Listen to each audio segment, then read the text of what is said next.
Tibetans inside Tibet continues to collapse on all fronts under the forced regime of Chinese government.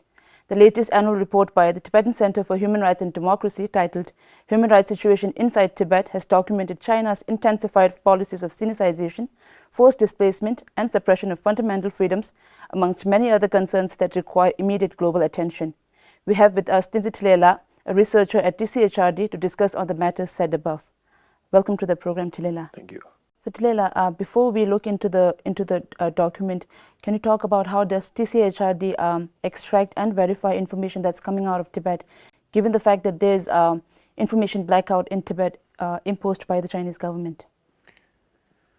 Regarding the information that we receive, we are not allowed to disclose the people that are involved due to security reasons. Okay.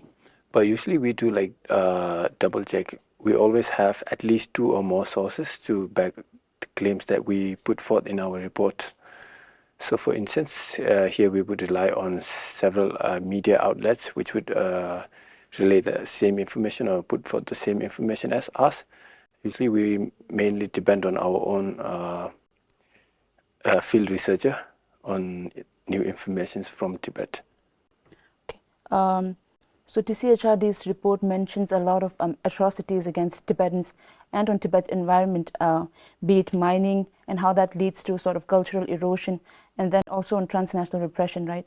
But on March 28, China came out with their white paper on Tibet, claiming all sorts of prosperity and development and all that. So how does TCHRD's report counter theirs? Well, most of the development that they have claimed is only for themselves. It doesn't benefit the actual concerned citizen of that place. For at this moment, it's the Tibetan within Tibet. For instance, Tonglen Tshringla. Right. So he was you can call him an environmental activist. He was fighting against a mining company in his own village, but the result of which they detained him. He has been sentenced for at least 8 months, and on top of that, later when he appealed again, he got another extra 8 months on top of that. And still he has to appear against the court in some other date, which is not yet disclosed. Right. So most of the environmental degradation has been fought back, and especially the damming of Machu and Diju both has faced lots of backlashes from the local people. But most of them were arrested or imprisoned, and they face unlawful consequences for their action. They did it rightfully as so under the constitution that was given to them by the CCP itself. So yeah, currently the situation isn't in best condition. Okay, so moving further along this discussion, what do you think is the long-term effect of all these minings and hydropower projects that China has been doing inside Tibet, and how does that in turn ultimately affect the global ecosystem? Well, in a short term, you can say building of a dam, for instance, especially in such seismically active area like Tibet. It's surrounded by Himalaya, and you can say it's still active, so it's evolving. So once in a while, faults will move and try to reshape the plateau. So and there are lots of these active faults still underlying, which are dormant on Tibetan plateau. So if they build huge dams, as they have continued to do so, it might trigger those dams, causing landslide, mudslide, or bigger issues like earthquake might occur, because most of the dormant faults are quite easy to trigger. In case a certain portion of water slips through, and it will kind of serve as a lubricant, which causes the plate that has been locked to move again. That might cause huge earthquakes, and I think many more of such things. And the mining is one of the great concerns, along with hydropower dam developments.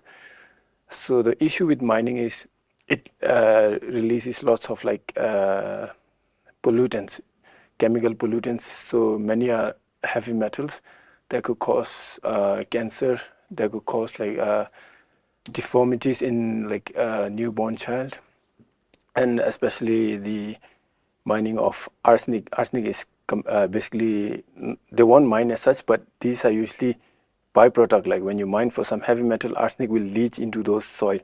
So I've had the opportunity to read few papers published by Chinese scientists regarding these conditions of this pollution in Lhasa.